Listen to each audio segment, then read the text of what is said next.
Our second speaker, and she's going to talk about running for a position on the school board. Good morning. I'm Susan Shotthafer-candidate for Port Angeles School Board. For 11 years as a substitute teacher in Sequim and Port Angeles districts, I worked K through 12, every subject and grade level, every school. I earned credentials to teach and taught English, Spanish, and English as a second language. I earned BA in political science and social science, a certificate in international relations, and a master's degree in education. I've gained perspectives unavailable to those without my background in 21 years of teaching experience. Ending her second term, Governor Gregoire lamented, "I came here determined to make the system work better. I put a whole lot more money into K through 12. But then you sit there and say, why have I not been able to get the results I set out to achieve?" End quote. In January of 2013, after 45 years and $166 billion, the U.S. Health and Human Services Department released its study concluding, Head Start, quote, has no demonstrable impact on academic, socio-emotional, or health status at the end of first grade. Oh. An alternate definition of insanity is doing the same thing over and over again, expecting different results. Mountains of research overwhelmingly demonstrate the ineffectiveness of now trillions of dollars spent to improve student outcomes. The beginning of effective remedies to increase student learning starts with the acceptance of reality. I advocate increased expectations for an elevated school culture to improve student outcomes without increased spending. Cultural deficiencies, not funding deficiencies, impede students' achievement. First, let's give students more reasons to stay in school and graduate. Let's widen students' perspectives and knowledge of more vocational options for employment. Let's raise their expectations for accomplishment. I envision a program that would bring a wide variety of representatives from trades into the classroom to give students an overview of their particular trade, its requirements, daily operations, programs for training, etc. Additionally, to encourage graduation, I would urge the school board to actively seek and promote many more vocational scholarships. Secondly, let's raise our expectations by requiring students to arrive at school with an appearance showing they know school is to learn for self-improvement and to prepare for adulthood. Students in our district need a consistently enforced dress code to improve student focus and performance. Our manner of dress influences our behavior and the judgments people make about us. Psychologists believe clothing choices actually affect our performance. Don't we have a responsibility for policies assisting students to become the best they can be? Thirdly, to raise our expectations of students, we should restrict all entertainment media in the classrooms to increase student focus. This excludes teacher-initiated use.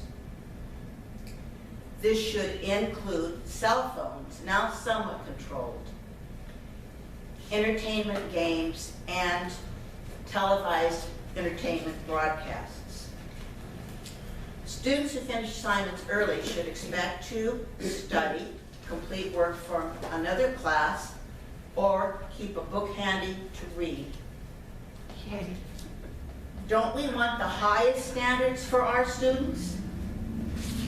We can elevate the school culture to increase graduation rates and student employment potential for responsible adulthood through highest expectations. If you want the right remedies for improved student focus, performance, and enhanced academic environment, I ask for your vote. I'm Susan Shotthafer, candidate for Port Angeles School District. Any comments or questions? As far as being able to discipline the children, I understand now you can't even be not politically correct, and you can't do this, does that tie your hands? Oh, that went out a long time ago, yes. You can't embarrass them, which sometimes they really need that, but that doesn't happen at all anymore, no, because that would hurt their self-esteem. You don't want to do that. But no, none of that's really done in the classroom. Basically, you try to, well, what you should do, one thing is bring them out of the classroom, not embarrass them, and then talk to them to see if you can improve, to see if you can say, can we get this together, what can we do? There are timeouts, you send them out, and if it gets worse, they go to the office. It actually has much better in Port Angeles School District than when I first arrived. Stevens is much, much better. I used to dread going there, but it's much improved, I think. And I think it's doing better at the high school than it was. The other local school district is not as good. There's more problems there, a lot more problems. Of course, I know my experience now comparing the two for 11 years. Also, I understand in a math test, they can bring a calculator in, is that right? They do. They always have calculators. As far as, I can't remember right, any class. No, they all work that way, I think. There may be sometimes, I can't remember, I've subbed for trade before I teach, that kind of thing, but usually they always have calculators for everything they do. So we need to exercise our brains. I have a calculator, but I do it by hand in my brain, and then I try to go and check it on a calculator to see if I got it right or not. My question is that you're a substitute teacher, so you're handling curriculum when you go into your classroom. What if there's something you don't agree with on some of the life issues, for example, or family issues? You don't agree with it. How do you handle that as you teach that particular class? I haven't done much in respect to health. Well, you're talking about family issues, right? Incorporated into everything, right into math. In those types of classes, I had gone in, I sat in on a class from, can't think of it, the non-pro-life group, Pro-choice. I'm sorry?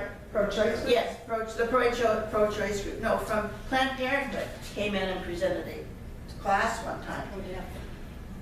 And I don't do anything about that because it's a really touchy issue there. But with social sciences, I have told kids, there's entirely different opinion here. Or, for example, when I showed Al Gore's film, The Inconvenient Truth, and I have told kids, there's other people who don't agree with this, and you need to become aware of other opposing views, that sort of thing. So basically, I have followed the teacher's instructions because we have to do that. We're expected to do that. It's difficult sometimes, but. Susan, there's been, of course, in the last year, we had a bond that failed in both school districts. And people anticipate these coming back again. We have a Cleary that still needs some defining. Where do you stand on those issues?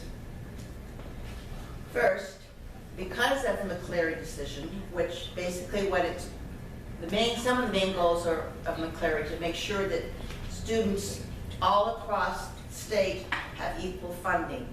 So that means that schools with more funding, that money eventually is going to end up being transferred to schools with less.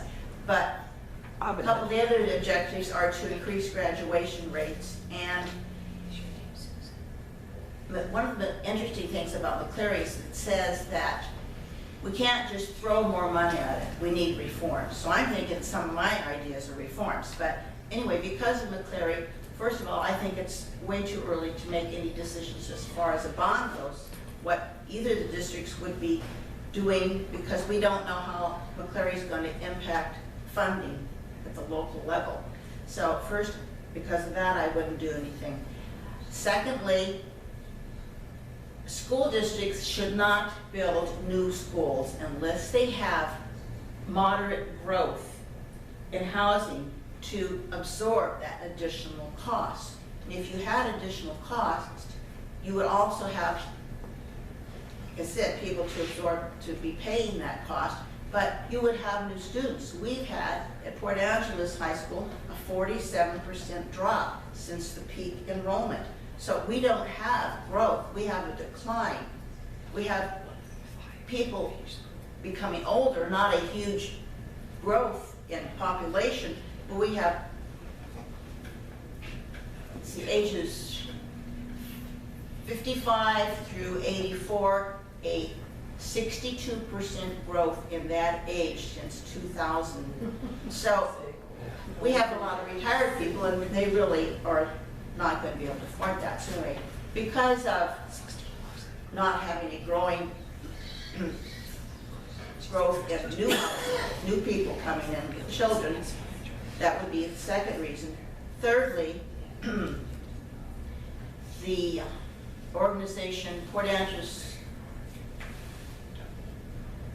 PASD, Port Angeles Citizens for Education.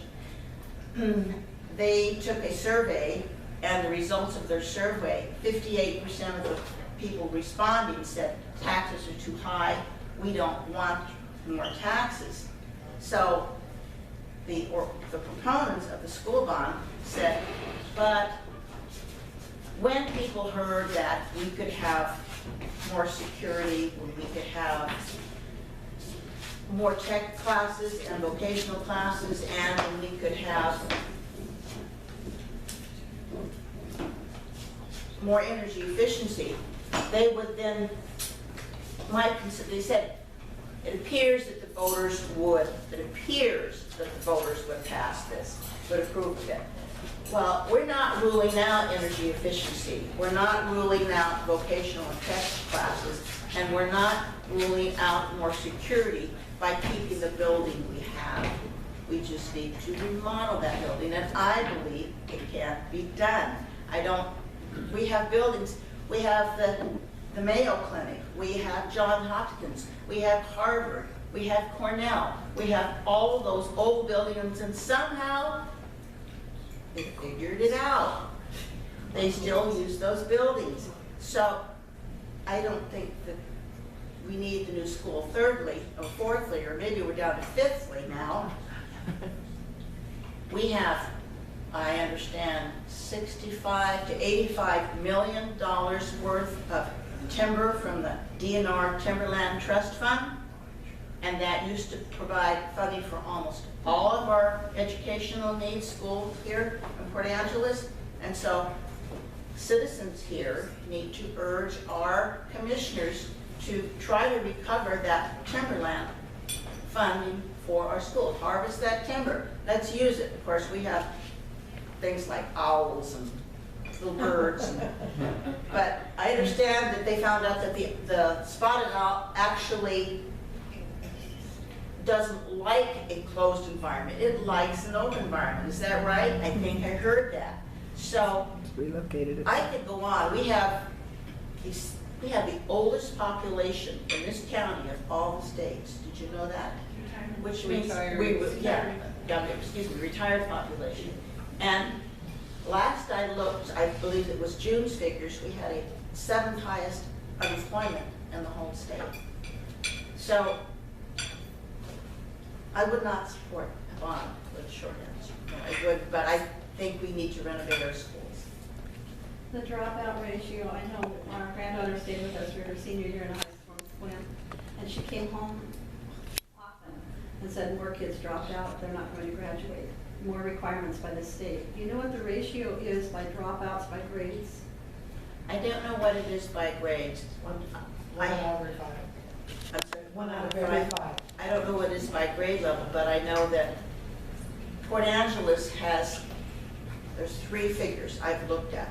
A 68% graduation rate, a 71.6 graduation rate, and the Office of Public Instruction also, they have 2 websites. It's the same websites, the same year, and one of them says a 71.6, one of them says an 80.6. No, I was looking at the 80 at first, and then one time I went back and I thought it was 80, and here it's 71. But it says for the same year, everything is the same. Somehow, they have a website up with everything except the graduation rate different. And so, I don't know if they know. Yes, 1 out of every 5 they said that is not graduating. Is it Port Angeles or Swim? Oh, And well, no, it's higher than that because it's at least a 68%. But that's all they would admit to. So that's what? That's all they would admit to when we were there. Well, OSBI, I expected 71% because when I saw 80% and it had gone from, a year ago it was 68 and now it's 80%, and I thought, that doesn't make sense. So they are doing better at their testing, but then I talked to people at the fair, parents, and they're complaining that we're teaching to the test, we're always teaching to the test, so they were concerned that kids weren't really learning what they wanted them to learn. But if we pass the test and tests are required to graduate, then we have to teach the test to get the kids to graduate. It's kind of a vicious cycle, would you say? So another problem with the teaching to the test is that working in swim, I didn't, closer to the end of the year, I didn't work in Port Angeles as much as swim, but it was at least for 6 weeks, these tests are going on, and the kids are being pulled out if they miss the test. They can't use the libraries because they're testing in the libraries. There's only certain days the kids can get books, check out books. Teachers want classes in there for research projects or whatever. Can't take the kids in the library because the library is being used for testing. I don't know, where does it stop? Yeah. I have a concern about the curriculum and hearing that the Muslim culture and the Quran is being taught in our schools, and that there was so much talk of separation of church and state, but as teaching it as a cultural curriculum, that's allowed, but that anything of any other religion is not allowed. I think it depends on district. I haven't seen that here. That's scary. But it is scary. Something we do here that I think is, that I'm pleased to see, if you go to any of the concerts or whatever, they don't call the Christmas concert, but they do play religious music, and they play the religious music from different cultures, but they sing traditional Christmas songs and religious songs. So that is a good thing that we do there, that we do here, that we still have going for us, and I'm sure that doesn't happen in a lot of places. So But it is happening. That's a good Yes. thing. I know in California it is, Yeah. and I don't understand why somebody hasn't come along and said, what about separation of church and state? What's good for the goose is good for the gander. Right. So if you aren't going to allow one, then don't allow another. I agree. So, but that's not happening in this area. I don't think that's happening yet in this area, as far as the Muslim culture being taught as equal or excluding the others and giving preference to that one. Not as far as I know, not yet. It is in Texas. Change the subject. Go ahead. I agree, though. Electronic devices have been such a deterrent to the learning process. And so one of our teachers had a bucket at the door. I have subbed probably that class or a few of those classes, and it is better in some classes than others. Unfortunately, though,